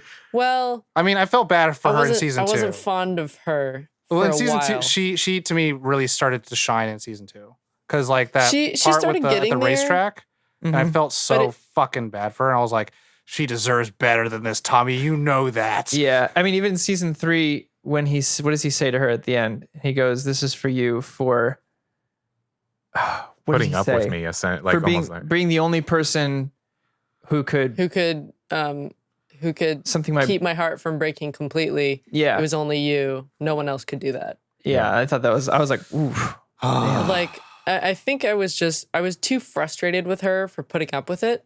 Yeah, And even like, what was it, season 5? When he's like, Yeah. in my head, I'm still paying you for it. Like Well- when he said that to her, I was like, oh fuck. Well, I mean, and that's the you, thing where it's like guy. he's done so much to kind of like just drive her away that I'm like, fuck, she does not deserve this shit. But also, I would hate for her to leave. mm-hmm. You know, what I mean, like I Yeah, like her I character mean- so much, and I just don't want her. And to me, I almost find her like I hate to say it, I think she's more of his salvation than Grace is at this point. Oh, for Like sure. Grace at this point, she hasn't been in the show that long, and so like Lizzie, I'm like Lizzie's been there with you, man. Like give her Yeah. respect. Well, and watching her, like, I think that the turning point for me really liking her, still being like sad in my heart for her, Yeah. but liking her more was when she was like, I was on the phone with a solicitor. Mm. You already know that. I hung up the phone and I heard your car pull up and I changed. That's when I was like, I made a decision. Yeah, Yeah. that's when I was like, okay. So it's kind of like it's the same speech as Arthur going, "I'm the doorman." She's like, I'm the surrogate wife. I'm Mhm. like, I'm not the wife you want. I'm the wife you have. I'm still in love with you. So I'm gonna make this work in the ways that I can make it work. And are you gonna accept me as that? And they basically made Come kind to of a that business agreement. contract. Yeah. They came to a business agreement. Yeah. Checks and balances of check my Yeah. head with my heart, and Mm-hmm. you know. And I liked how that followed up when Mosley came over to the house, and it was just kind of And like, then he's like, "No, it's my wife. You fuck Yeah. off." Yeah. No, and well, then because he he- does still love her in that sense of like of he cares knowing about her since his entire life. Yeah. But he was being very protective about it, I think, until season 6, where he's like, it's 5. Don't you, whatever, go away. Well, no, and then like how Mosley's like, oh, maybe you should come back to my room and all this. Like, if Thomas hears that, you're gonna fucking die. Then I was like, hell yeah, baby, he would fucking die. Yeah. This motherfucker should die. And my shout out for Alfie, Paul and Tommy are like a given. Like, Polly is just an amazing character, and Tommy is great. She's a great actor too. Yeah. Oh yeah. I mean, everyone in the commands show is, it. Like, amazing. But just like the kind of the her spiritual side too really like connected with me. You could say it, her gypsy side. You could say it, her gypsy side. You can't say that technically. They say it in the show. Technically, I know they can because they are, Tom. Yeah. They can say it. It's technically a slur. But yeah, just like the spiritual stuff that she goes through with the like near-death experience, or near-death experience, I guess is the best way to talk about having a rope around your neck, and how she views the world, how Tommy views the world. I've stated my case for Lizzie, but my shout out for Alfie is because he's a dick. How's my dog? He's a dick in such a delightfully horrible way. When he talks about Tommy shooting him in the face, and he's like, I won't bore you with the details. This guy's a jerk. Like, yeah, you wouldn't want to hear about it. And you can see Tommy's face just very slightly be like, like, I don't know. I love all those interactions of like, they hate each other, but they love each other a little bit. But it's like fencing. It's like they're always dueling to a degree, but they have a respect for each other that they don't have for anyone else. I mean, he took care of his dog. Tommy took his dog at the end. He did take care of his dog, even though he said he wouldn't. Yeah. He'd be distressed. And then he's also like, I'm going to need more than 5. I need 10. And he's like, you still have my dog? He's like, yeah, he's fine. He's like, well, 10's okay, I guess. I do want to say my favorite moment in that scene where he goes, how long till you figured out that I was still alive? And he goes, you wrote me a letter, Alfie. Did I? I did. I was on a lot of drugs. I want to mention an anecdotal. So there's a moment where in that scene where Alfie pulls out a gun, and then Tommy says 3, 2, 1, bang, and then nothing happens. He's like, okay, then. So I'm going to tell you my plan. When that happened, when I was watching it, all my lights turned off. Right when he said bang, I was like, oh shit! I was like, how did that happen? I was like, all right, shit, It's like the lights Peaky out, fucking Tommy. Blinders. I was like, lights fucking so out. Cool.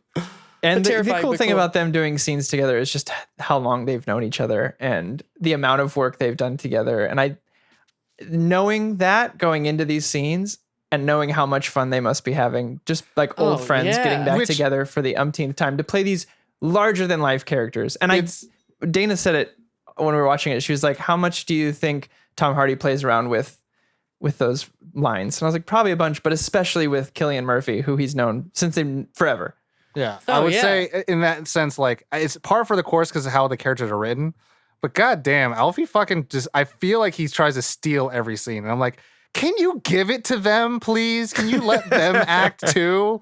Fucking Christ. Like, of course he's just going to follow him. Of course he's going to follow him. Why wouldn't you follow him? The scene on the beach was my favorite between the two of them, both commanding their own scenes when he's like, look, stop talking, look at me. And they just have that moment. For me, it's Thomas and Paul and Alfie as my third. Just the three of them, anytime they're on scene, they're magnetic when they're on screen. I just can't, when I see them appear in a scene, I'm just like, yeah, let's do this. Especially the two, like when it's Tom and Paul or Tom and Alfie together, I'm just so excited. Like even that scene, that small scene with the big fuck small thing, when he goes, you gonna stick around for the fight? And he pulls up the glasses and goes, I know how to end, don't I? And then walks away. I'm just like, this whole scene is so good. Yeah. They're just they know how amount of chemistry those three have together as actors really shines when they get the breathing room. My honorable mention is Grace. That Annabelle Wallace, thank you. I was like Annabelle's creation. I was gonna say that. Annabelle Wallace. I think from the first season, being able to play that double agent, she just brings the same thing kind of Alfie brings to these scenes, is just this moment of being like, okay, I can breathe for a sec.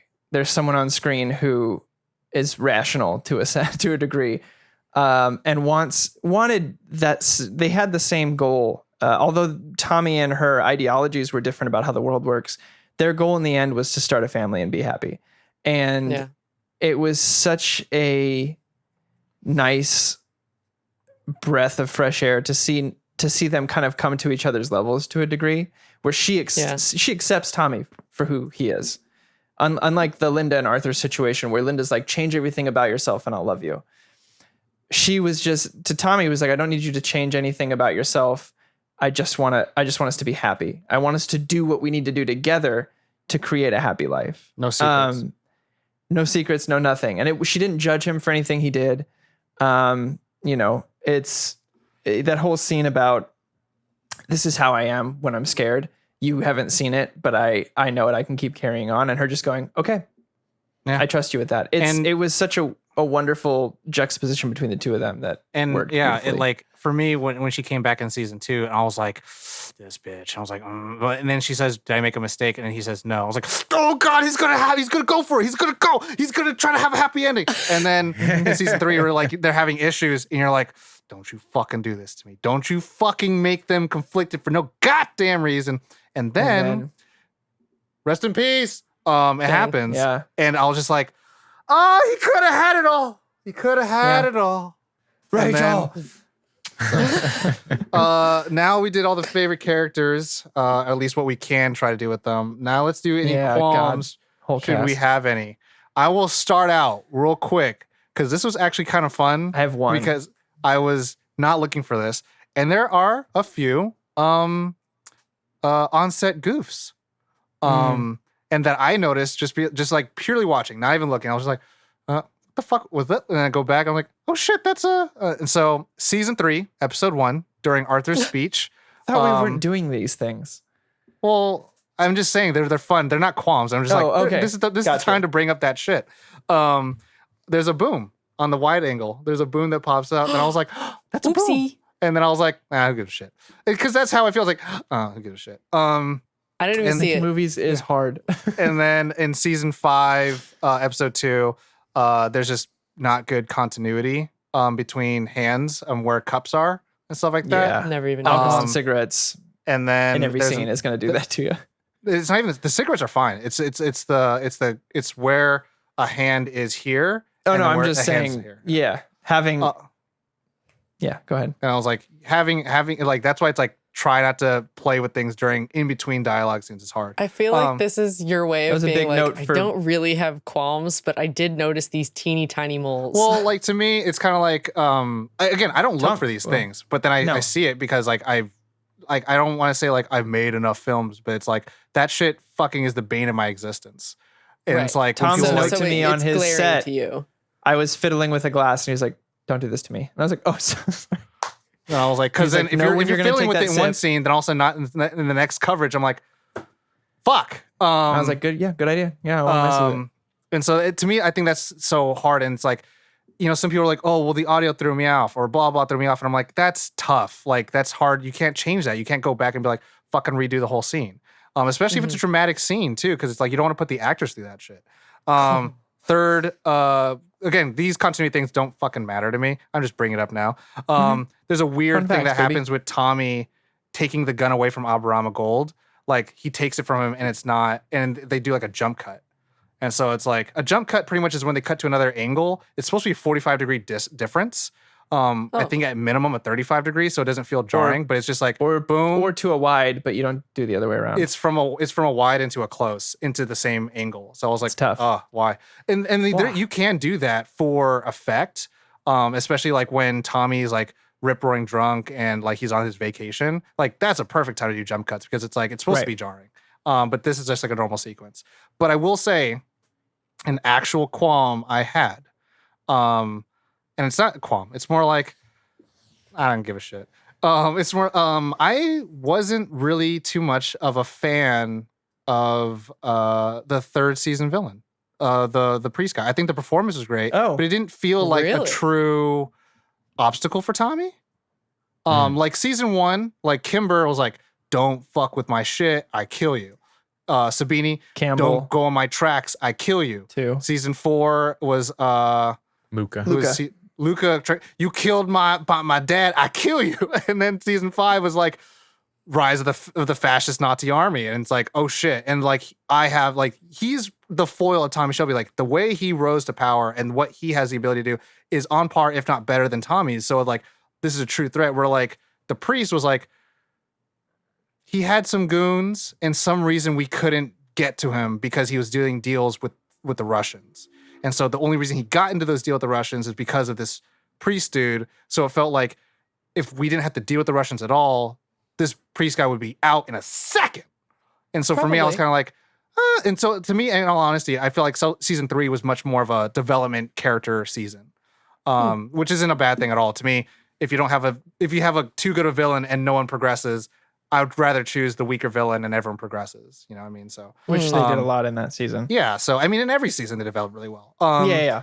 So with that, season 3 kind of felt like a little like, what's going to happen? Because to me, having Grace die was like big enough revelation of like, yo, you have an entire season to deal with this now.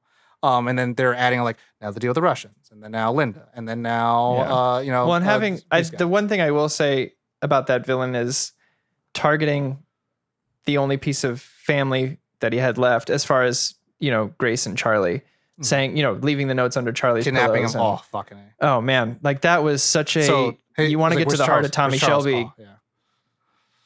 With the banquet when he gets kidnapped, he was in a car headed and he south. goes to Ada. He's like, where's Charlie? Where's Charlie? Where's Charlie? And then it's like, oh fuck. That's how you get to the heart of Tommy Shelby, is go after the thing he cares about most, which is family. If anything, season 3 was the most detrimental to Tommy. Like fucking his skull got cracked, and I was like, oh. And he's got to wear those badass glasses for the rest of the series. I was like, my goodness. But season 3 I felt like had the quote unquote weakest villain. So if that's he looked scarier in those glasses to me. But other than that, he's fucking meticulous. I don't think there's really much qualms to do. Like, I think I read one review or one thing that was mad about like how Tommy Shelby can have sex to save the day, and I was like, that's kind of like a very detractive, reductive, and disingenuine kind of look at it when you understand where the characters are going and all that stuff. So yeah, there's those things. Yeah, it's. I mean, they call Ada calls him out on it. Yeah. I mean, to me, I'm like, it's like, oh, good, Tommy and his cock's gonna save the day, and it's interesting. I mean, I thought about the same thing, and then I kind of went on this tangent of like, and yet we have a movie called Red Sparrow where that's the entirety. Well, I mean, it's not even like Red Sparrow's like, like I'm a spy and the way I fucking is induced, blah blah. Like to me, Tommy Shelby, and like also his character, it's like debauchery is a normal thing in these streets, and it's like that's how you kind of just like. It's one of those, like, again, you quell the sting of loneliness. Debauchery is like a normal thing on the streets of a small Birmingham, Small Heath. So I'm like, 1919. Yeah, why not? And then to me, like, there's, I don't know, I think there's a little bit, I don't know, there is definitely a conversation to be had about someone using their sex as poise as a way to seduce the opposition. And I'm like, I think it's fair game on both ends, So that's just me. I think it should be equally represented. And I think it is a different juxtaposition as to Caitlin's valid point about Afro Samurai, where in Afro Samurai, he saves someone's life by having sex with them, and it's a tool he's using in Peaky Blinders to manipulate someone, which is a very, very real thing in real life. Yeah. Unfortunately, there's no such thing as dick too bomb. I mean, it's a very beautiful man. I agree that it's reductive in the fact that like they set you up for the emotional manipulation. Mm-hmm. Like it's not just he's having sex with people. Like with Jesse Eden specifically, they set it up that like he knows she's lonely. He knows that she likes music. And they talked about like a childhood knows that friend. She wants to drink something nicer than beer. It's a lot of aspects. And he wine and dined her. It's more than just that. Where like Mosley is not. Everywhere. Yeah, Mosley's not. Mosley is just like pure power trip. That's I true think power. Because they have that, it's a good like juxtaposition of like Mosley uses his dick to like assert his power, and Tommy uses his to manipulate. Yeah. Mm-hmm. So there is a difference there. Yeah. Because he feigns love as well. Unfortunately, Tommy also uses. You're right. It's an entire mind fuck of everything. It's emotional. It's physical. It's and that's why I felt so bad for Lizzie for so long. I was like, you have this emotional manipulator. Well, I feel bad for Jesse too. Yeah. No, I'm throwing onto the pile as well. It's just yeah. No, there's a trail of bodies there. Linda uses it against awful. Arthur. Could buy a whole car with that body count, baby. Yeah. But was someone done with their qualms? May I? Oh yeah, go ahead. Take up the mantle. So my qualms were, I was actually a little bothered by, while the women are very strong in this, I felt like they could have done more. There was a time where Polly was talking to the painter and was like, I shot a copper once. And I was like, is that it? I feel like Polly's murdered like 20 people, but we just never got to it. And I know that it was kind of going more from they came from war and they've already killed a lot of people in the war, and then they're coming here and they're killing a lot of people. But like, Paul came from a really rough background too, of like hunting and killing, and I feel like, with their kids getting taken away too. Right. Like, I feel like when they talked about how she's like dangerous, I feel like they didn't give her enough ammunition. I feel like they kind of didn't explore that avenue of giving more danger to the women in this show.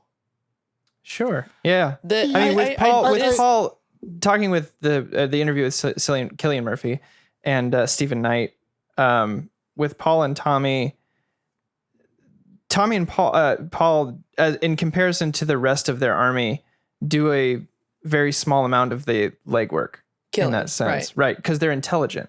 Right. So from my aspect, when it's talked about how dangerous Paul is, I always thought it was from a strategic standpoint. Like she definitely outthink you every single time. And that plays through with Finn too, because they tell him like, you're not that guy, you're not the gunman, like you're a general, so you don't do that stuff. Right. But I would say also to that point where it's like they could have given them more things to do. Like I get that point. I don't necessarily feel like, and maybe this is me and I'm having to process my own like prejudices and all that stuff, for like women who are cunning and haven't like killed with their own hands, to me feel more dangerous than men who just brutalize people. You know what I mean? Where like they can kill you with their mind and they can get people to do things for them instead of like having to go out there and kill people. Right. But for me, specifically for Polly, I think that's where the basis of my qualm lies. Because when I look at Grace, no, it was important for her to be scared of like not using a gun, anything like that.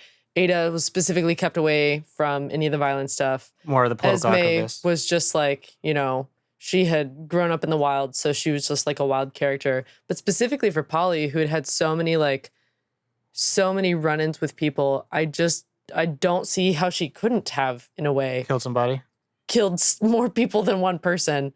Because like Tommy's strategic too, but he's killed a lot of people. Yeah, sure. So it's not a huge qualm. Like it didn't break anything for me. I'm not trying to argue it either. I'm just trying to figure out also why there wasn't. I'm also trying to think of like if you were a painter and someone said that, I'm from a Romany poverty, I killed a couple of people, or if it's this luxurious woman who said I've killed cops, what sounds more dangerous to you? Well, and I get that. I think it's more of just it just felt sort of a deflated moment to me. Sure. From how powerful she feels the rest of the time. Was like, oh, this is going to be the thing that's impressive. I feel like there's more power to her than I've killed the cop once.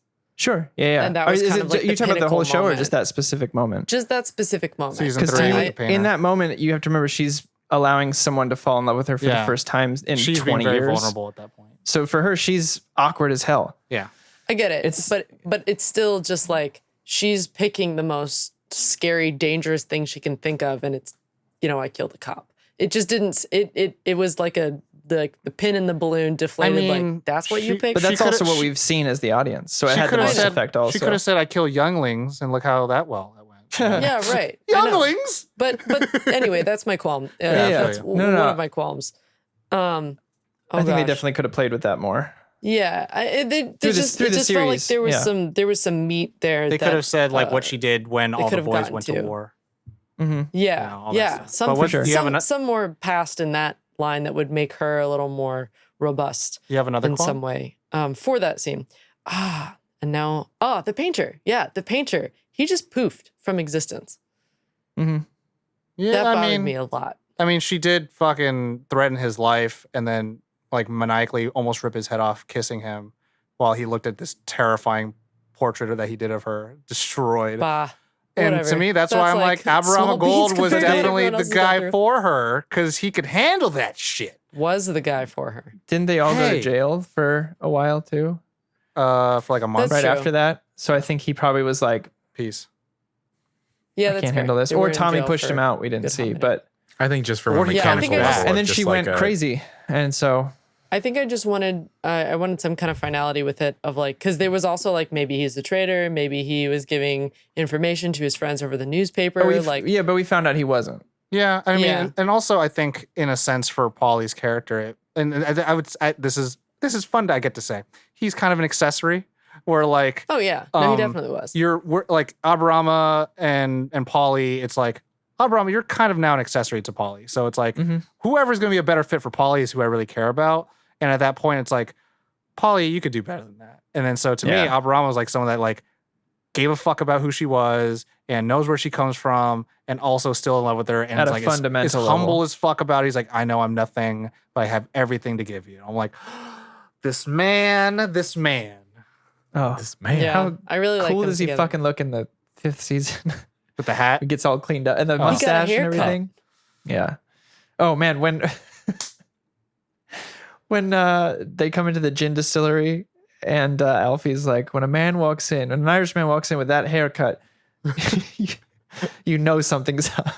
Can't trust him. Who the fuck is he? Who the fuck am I? Who the fuck is he? Other qualms, anyone? I have one, but Josh. I only have one. Season 6 and 7 aren't out. No, I'm just kidding. Oh. That's a no, good my qualm. only qualm is It is a pretty good qualm. Season 5 to me, and it doesn't ruin my experience of it. Season 5 to me felt scattered a bit in terms of 1 through 4 were a bit focused in terms of like who the bad guy was, who the conflict was. Whereas Who the bad guy? Who the bad guy. Season 5, it was like, okay, you've got Billy's boys and you've got Mosley. And so it was just, for me, it was like, okay, Billy Boys and Mosley are one and the same. Cool. Yeah, that's what it felt like. It didn't ruin my experience of it. It was just a moment where I Okay. went, Who the bad guy? who the bad guy? So, Cool. but otherwise, I don't. Yeah, I think like, the way you felt about 5 is how I felt a little about 3. Oh, yeah. Where I was like, who the conflict? Who the conflict? Who the conflict? But no. But yeah, I mean, otherwise, it's strange no. when I don't notice the things like everybody's noticing. I'm like, I didn't notice that. Well, it's not that you notice. It may not just affect you at all. Yeah. Like to me, Yeah. if I see something like a boom mic, I'm like, it doesn't affect me, but I fucking notice it. So obviously it's having some effect on me. Like that, Caitlin. Good job. All right. Sorry, hi, hello. Corey, what's your one qualm? Not enough episodes. No, COVID. Oh, that season That's 6 my qualm. 6 hasn't showed up yet. COVID ruined it. That's it. Sound. Wow. Okay, so it's not even to do with the show. It's Yeah, the No, fact I that don't. the I show's- honestly like. Here's the thing. Before I even saw that article about it being rated the best show of the decade, I thought that this is, like I said, Yeah. this is the best show I've ever seen, and to fault it for this again, this is my own personal opinion. Fault it for things of shortcomings in a scene here or there, for me, would be to take away from what I think they've achieved with this show, which is really impressive for really, this band of misfits who have come together to create something really, really remarkable that was really outskirty at first. And they just kind of stuck with it and believed in what they were doing. And it has become... And it's consistently really it's good. Consistently really, really good. And everyone in it has just performed in a way at every level, from the set design to the costumes to the acting to the writing lighting, to the camera work effects, to the music, like has just gone beyond what I've seen in this format before. And to that, I gotta give it no qualms. Question. I mean, the other. Well, I was just gonna say, because Bonnie and I, we've watched a lot of British like television shows, and British television shows don't often go for very long. So like when we were talking about earlier of that season 2 big holy shit moment, you're like, well, it was a BBC show where you're like, well, this might actually be the end. So I'm like, I'm excited that it has gone on this long and it continues to, like, if you look at the viewership of the show and to see it progressively go so far up, it's so nice because people are seeing that it is so good. And there is that sense of like, I feel bad because I'll compare it to BBC shows and also worldwide phenomena like, Walking Dead and Game of Thrones, where it's like in each season of Peaky Blinders, like you can remember what was kind of the premise and point of the season. Like, okay, that is when this happened. This season that happened. This season this happened. Like he gets a house. He has to go back to Small Heath. Like he gets married. He doesn't get married. Like things like that like are so like highlighted in such a very consistent and well thought out way, where like other shows where it's like, so did he die in this season or that one? Is she dead by this point or that one? Did that wedding happen here? Did they get to that city yet? I don't know. And then so like I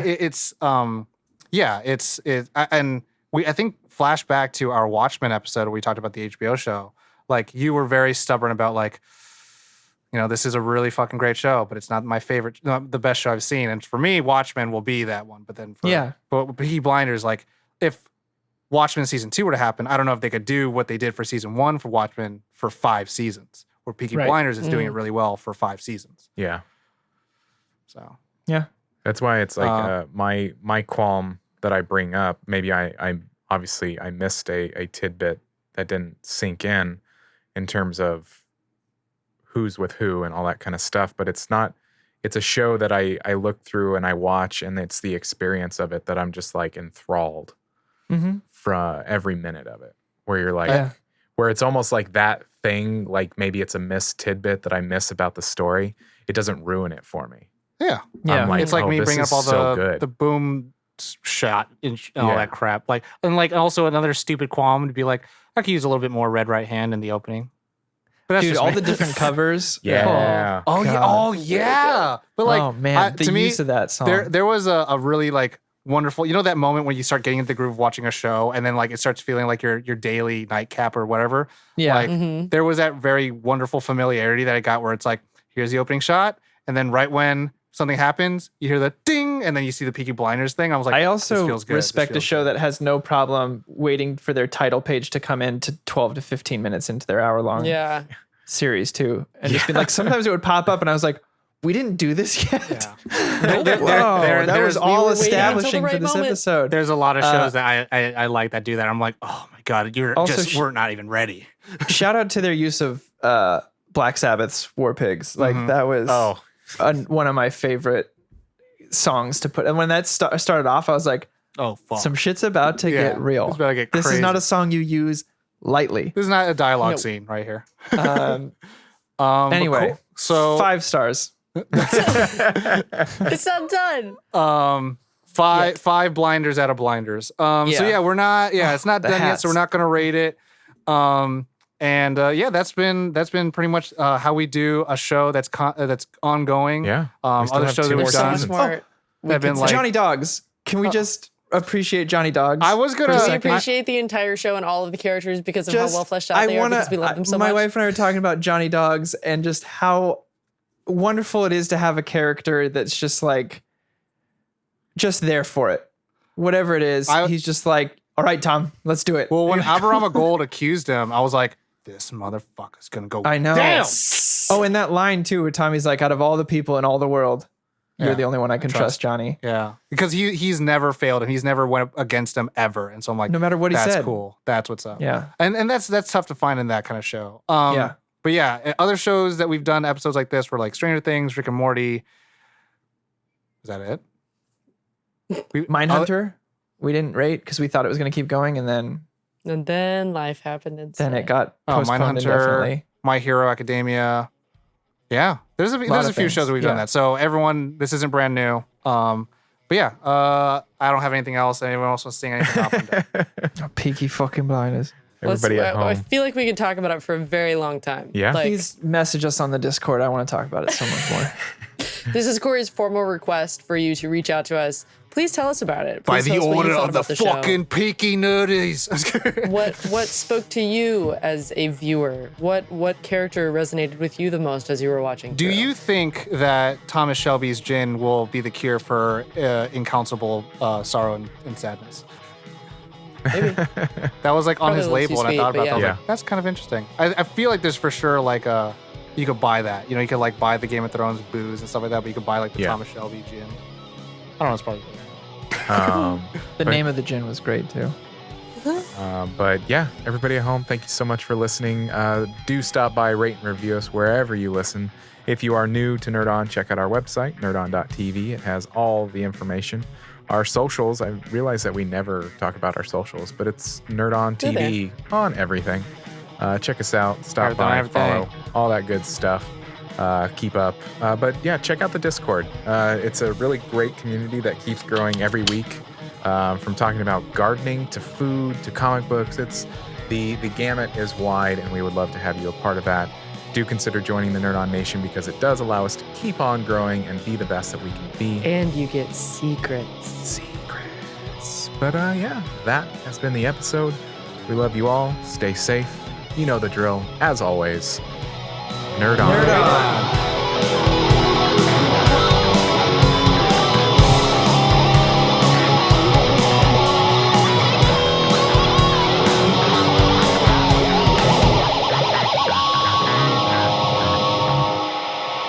Ending broadcast.